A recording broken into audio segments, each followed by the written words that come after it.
안녕하세요. 좋은 아침입니다. 오늘은 출애굽기 33장에서 35장까지입니다. 자, 어제 금송아지 사건이 있은 후 이제 33장에서는 여호와께서 모세에게 여기를 떠나서 내가 아브라함과 이삭과 야곱에게 맹세한 그 땅으로 올라가라고 말씀하십니다. 자, 여기까지는 괜찮아요. 근데 문제는 다음 말씀이 있습니다. 2절 이하에 내가 사자를 너희 앞에 보내겠지만 나는 너희와 함께 올라가지 않겠다. 왜냐하면 3절에 너희는 목이 곧은 백성인즉 내가 길에서 너희를 진멸할까 염려함이니라 라고 말씀하고 계시지 않습니까? 자, 보십시오. 지금 하나님은 약속의 땅은 주시겠다고 하세요. 그러나 임재는 유보하시겠다는 거죠. 즉 약속한 모든 건 주겠다. 하지만 하나님과의 친밀한 동행은 끊긴 겁니다. 자, 4절에 백성들이 하나님의 이 준엄한 말씀을 듣고 크게 슬퍼합니다. 자, 근데 여기서 좀 달라진 모습들이 나와요. 이들이 이전처럼 막 변명하거나 합리화하지 않고 있다는 거죠. 바로 이들이 뭘 하냐? 그들의 장신구를 떼어내고 애통하며 침묵한다라고 써 있거든요. 자, 여기서 장신구는 단순한 장식이 아니라 우상과 연결된 애굽의 흔적들을 말하는 건데 이제 이 백성은 처음으로 깨달은 거예요.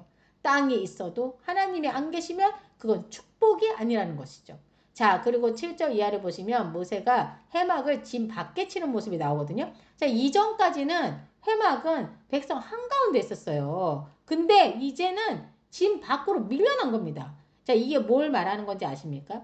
죄는 하나님과 백성 사이에 거리를 만들어낸다는 거죠. 하지만 완전히 멀어진 건 아니더라고요. 7절에 여호와를 앙망하는 자는 다 짐 바깥 해막으로 나아갔다라고 써있죠.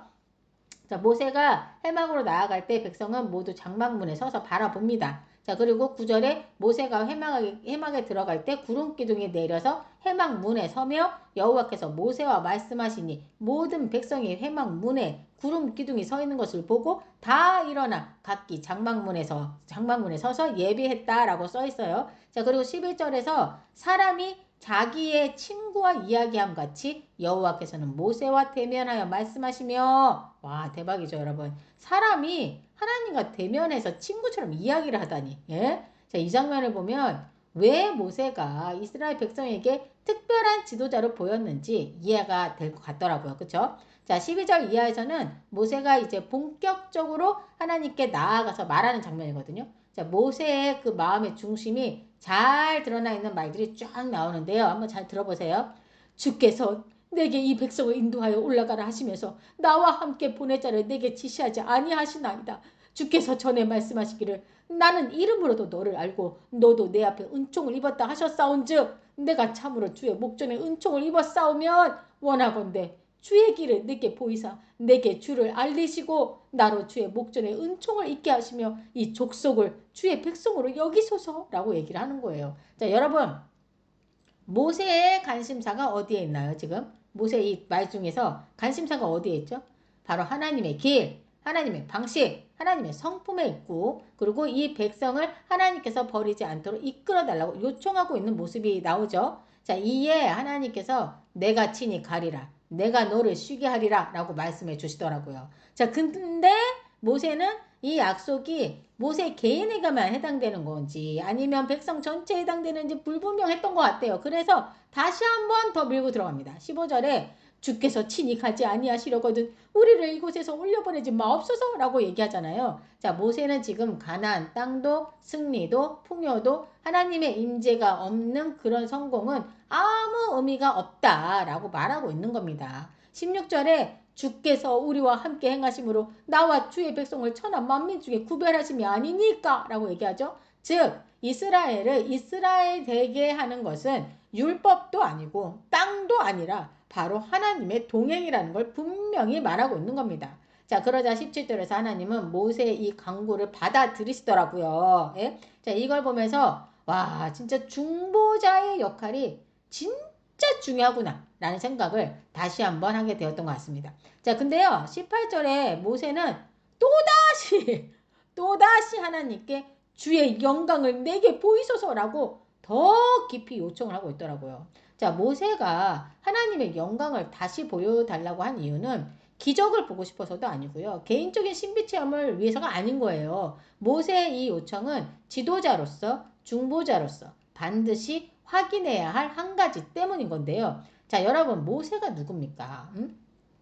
그 붉은 광야에서 불붙은 떨기나무를 보았고 10가지 재앙을 경험했고 홍해를 건넌 그 기적의 한가운데 서 있었던 사람이 누구예요? 바로 모세잖아요. 이뿐입니까? 시내산의 천둥과 불 그리고 구름기둥과 불기둥 등 모세는 하나님의 영광을 처음 본 사람이 아니에요. 그렇죠? 자, 근데 지금은 어떤 상황이죠? 금송아지 사건 이후 하나님은 약속의 땅은 주겠다. 내 사자도 앞서 보내겠다. 그러나 나는 함께 가지 않겠다. 요 상황이잖아요. 그러니까 모세는 지금 가장 불안한 상황에 서 있었던 겁니다. 백성은 언약을 깨뜨렸죠. 하나님은 임재를 유보하셨죠. 그런데 모세는 이 백성을 계속 인도해 나가야 되잖아요. 그래서 모세에게 필요한 건 능력이 아니라 확신이 필요했던 겁니다. 그래서 모세가 주의 영광을 보여달라고 한 그 말의 속뜻은 하나님 말로만 가겠다고 하신 게 아니라 정말 여전히 우리와 함께 하신다는 거 맞습니까? 그걸 눈으로 확인하고 싶은 갈망에 모세는 이렇게 요청했던 거예요. 이에 하나님은 19절에서 나는 은혜 베풀 자에게 은혜를 베풀고 국률이 여길 자에게 국률을 베푸느니라 라고 말씀하시면서 하나님의 영광을 보여주시겠다라고 말씀하십니다. 단 하나님의 얼굴은 볼 수 없고 즉 지나가는 흔적은 보여주시겠다라고 말씀하시는데요. 하나님은 얼굴을 보면 죽을 거라고 말씀하시죠. 즉 네가 감당할 수 있는 만큼만 보여주시겠다라고 하시는 그 자비의 모습이 나오고 있는 겁니다. 자, 34장에서는 여호와께서 모세에게 돌판 2개를 다시 만들어서 시내산으로 올라오라고 말씀하시고 모세가 명령한 대로 시내산에 올라가니까 여호와께서 구름 가운데 강림하셔서 그와 함께 거기 서서 여호와의 이름을 선포하셨다라고 써있고 이렇게 말씀하고 계세요.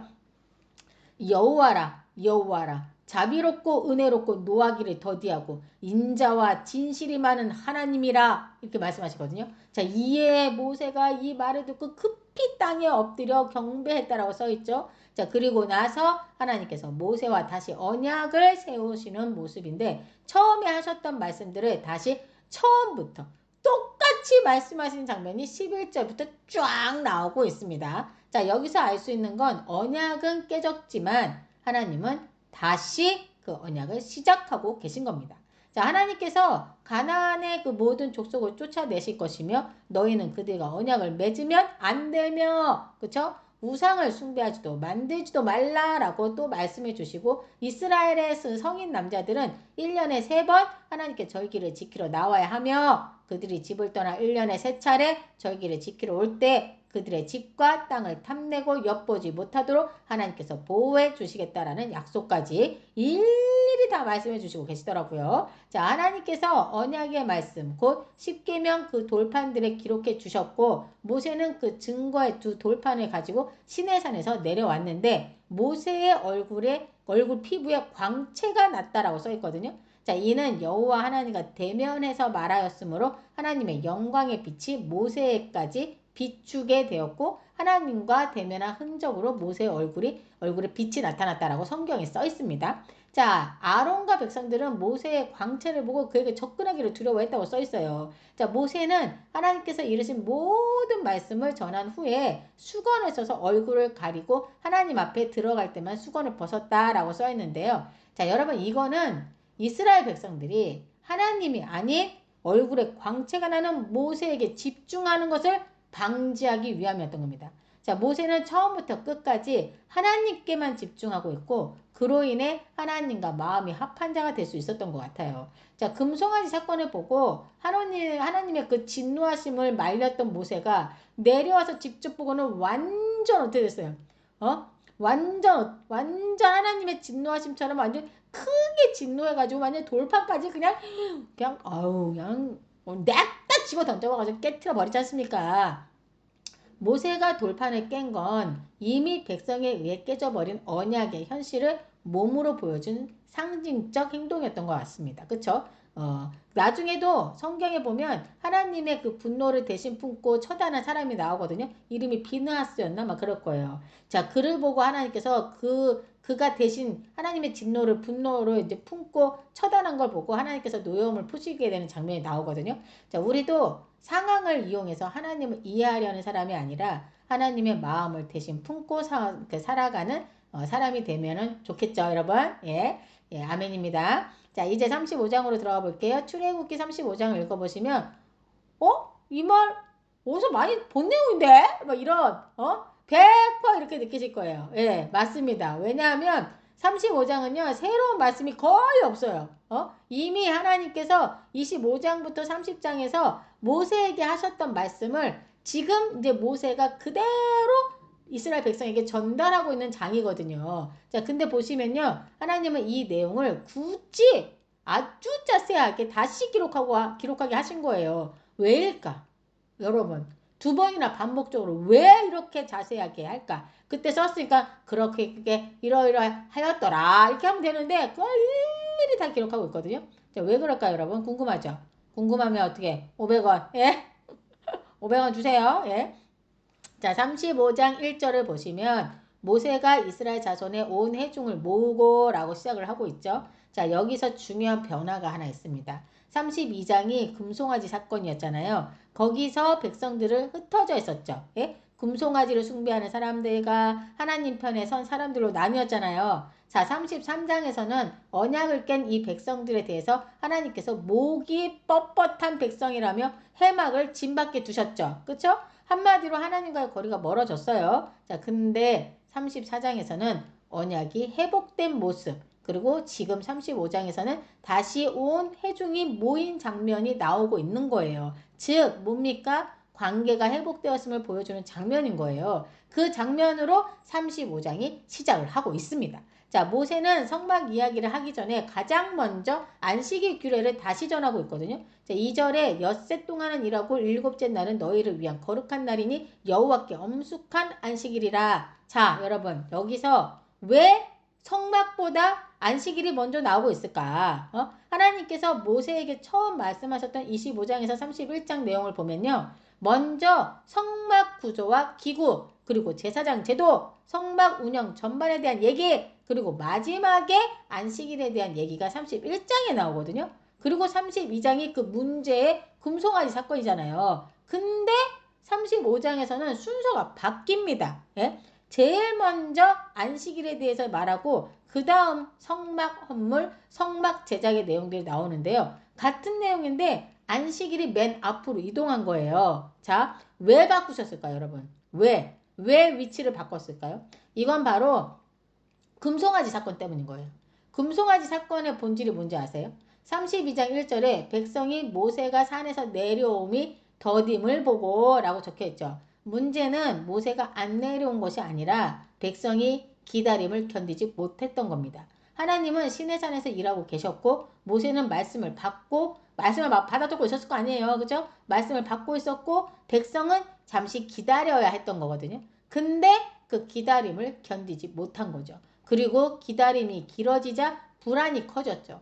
이 사람 모세가 어떻게 되었는지 알지 못하노라! 막 써있잖아요. 즉 지도자에 대한 불안, 미래에 대한 불안, 이런 불안을 하나님께 가져가지 않고 눈에 보이는 것으로 해소하려 했던 거죠. 그리고 하나님께서 우상을 만들지 말라고 하셨는데 자기 손으로 상황을 해결하려고 우상을 만들었지 않습니까? 자, 이들의 행동은요. 안식일과 정확히 연결된다는 거 아십니까? 안식일은 멈추고 하나님이 하나님 되심을 인정하는 거거든요. 근데 이들이 멈추지 않고 기다리지 않고 하나님을 신뢰하지 않고 계속 뭔가를 하려 했지 않습니까? 그쵸? 뭔가를 하려고 했잖아요. 그래서 하나님은 회복의 출발점으로 안식일을 맨 앞으로 옮기셨던 겁니다.